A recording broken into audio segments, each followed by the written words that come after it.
In this video, I'm going to cover a couple of general APA writing tips. The first tip that I want to talk about is what's known as third-person speech. And what I'm noticing a lot in some of your papers is some of you are using words like I, or we, or our. These words you want to avoid using in your paper. You want to leave the audience out of the paper and don't bring them into it so that they're part of the paper by using we or our. And you don't want to use the word I. What's generally more accepted is when referring to yourself, write the present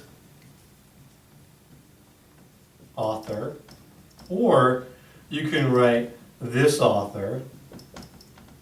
And I realize that this might seem a little foreign to some of you, and maybe even a little bit awkward, but that's actually the more correct way to refer to yourself and leaving the people that are reading the paper out of the paper.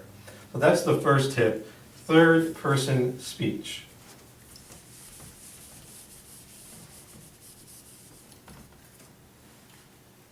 The second thing I want to go over is what is known as in-text citations.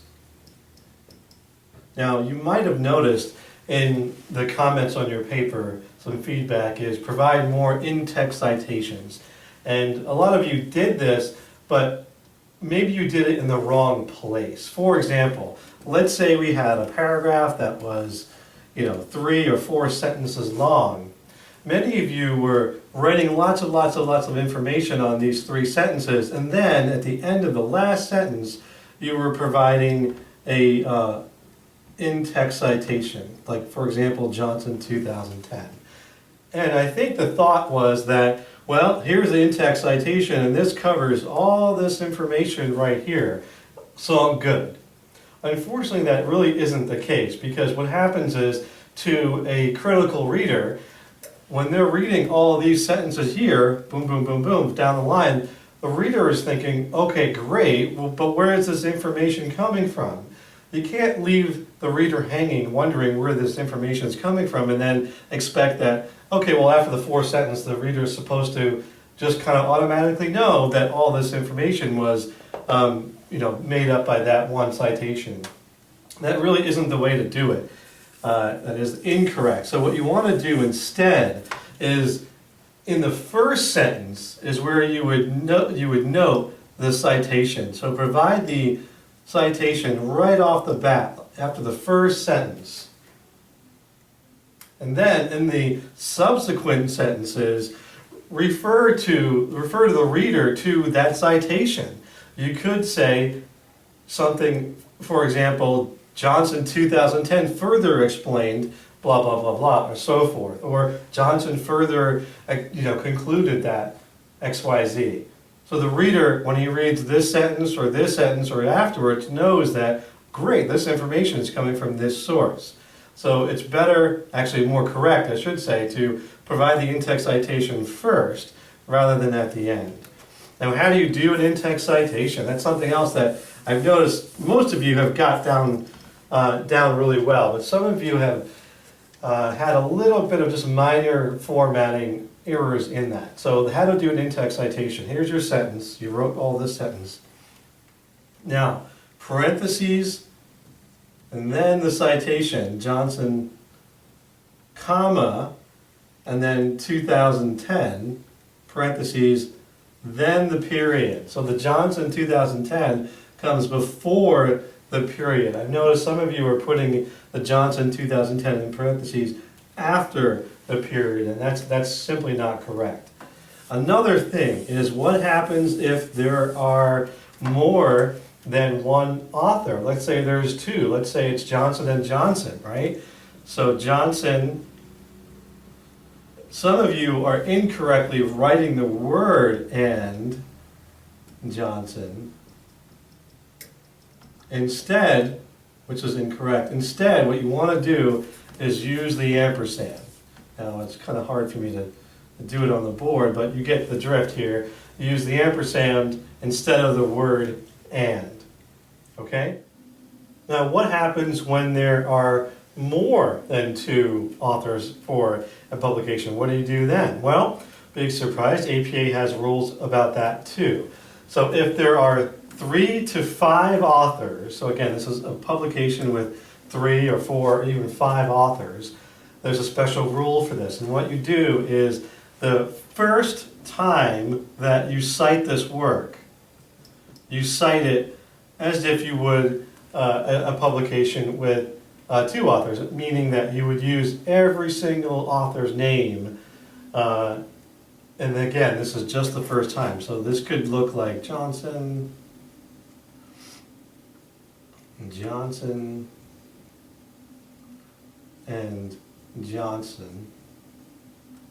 And then just regular comma like you did before, and then 2010, the year of the publication. Again, this is just the first time it shows up in your paper.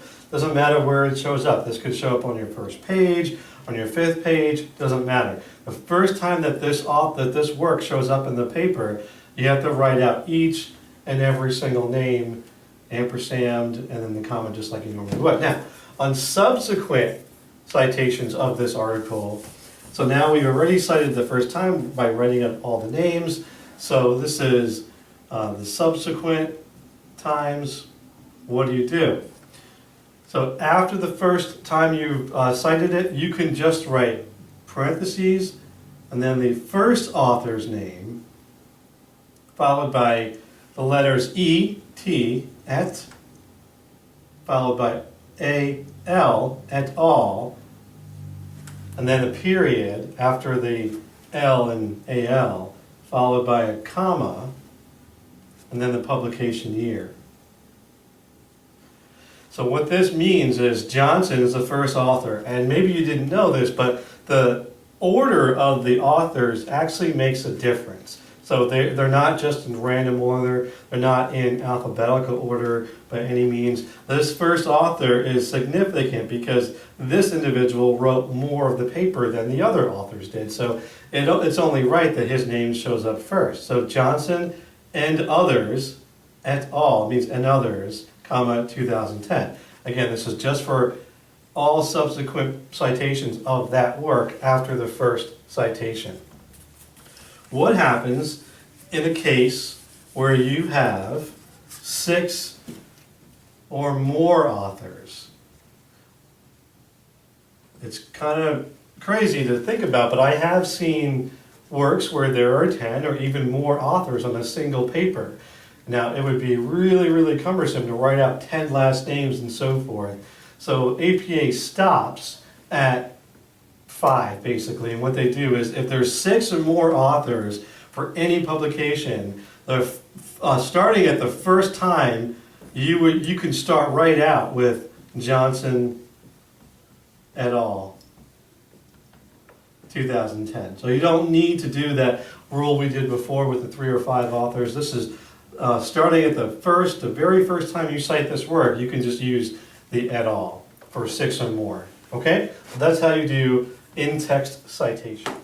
Now, moving on to general tip number 3, and that's quoting. My general rule of thumb on quoting really is that it really shouldn't be allowed. And the reason for that is because there's a term in writing that is referred to as lazy writing. And what I mean by that is you might have an entire page, and this literally happened to me. I was looking at a student's paper, and an entire page was just blocks, long blocks of quotations from some other author's work. And interspersed in there, there'd be, the student would intermingle these long blocks with a sentence or two of their own. But really, the student had taken this entire page and essentially used other people's writing to make up their entire page. That is definitely a case of lazy writing. So my rule of thumb is I generally don't like to see quotes in papers, And the reason why, and this is definitely true, 99.99% of the time that you think something should be quoted, it actually should be paraphrased instead. And paraphrasing is a little more difficult, and that's why, it's one of the reasons why people don't like to do it, because you actually, well, I hate to say it, but you need to think a little more, because you have to take a quote from somebody and actually kind of turn it upside down, analyze it, figure out what it is they're actually trying to say in that quote, and then essentially rewrite the entire thing in your own words. And a lot of times people don't like to do that, but that's actually the correct way of doing it with the APA. The APA's general rule of thumb is they don't really like a lot of quotes and papers, and I don't either, because of that lazy writing phenomenon. That's why it's better to paraphrase something instead. But there are cases where, there is something that you really, really do want to quote, and, if you see something that you think is really, really important and you definitely want to quote it, and there's absolute no way that you can paraphrase it, although that's pretty rare. How do you do it? Well, there's a difference if it's a long quote or if it's a short quote. A long quote is anything that's 40 words or more. Now, I'm not going to teach you that method because I really don't want you to use that method at all. That quote length at all. So I'm just going to teach you how to do a short quote.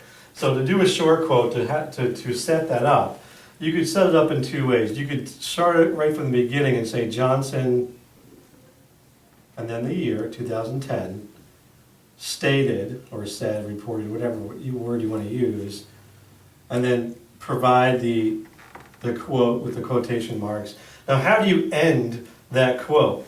Well, you already have the year up there, right? So in this case, you would do another set of parentheses followed by the page number. Let's say it's on page 200. The page number that quote shows up on, followed by a period to end that sentence.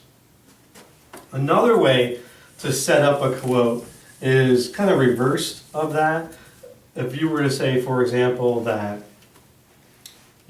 students,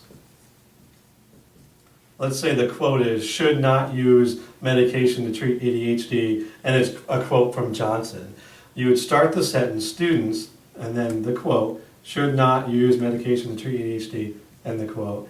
In this case, you haven't really cited the author's name yet. So here, you actually need to go Johnson, just like normal, the publication year follows the author's name, 2010.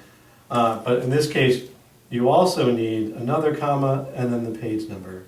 Let's say it was 200. And then period. And that's how you would quote in an APA paper using those two methods. Okay? And the last tip that I wanted to cover in this video is scholarly tone in your paper. So what you want to do is remain objective and non-biased. So how to do that? Avoid, and you might have seen some of these comments in your papers, avoid colloquial or casual speech, right? So don't use phrases that you would use when speaking to your friend or your family, so nothing really casual. What I don't want to see is I don't want to see words like very, words like really, and words like kids. All these are very casual, so you want to make sure these do not show up in your paper. They certainly do not convey a very scholarly, objective tone. So you want to make sure, again, that if you say something like, there's a huge difference in blah, blah, blah, that's not a scholarly way, or it's not objective, and it's not non-biased. It's actually a biased way, and it's kind of too casual. So you want to make sure that you avoid that, okay?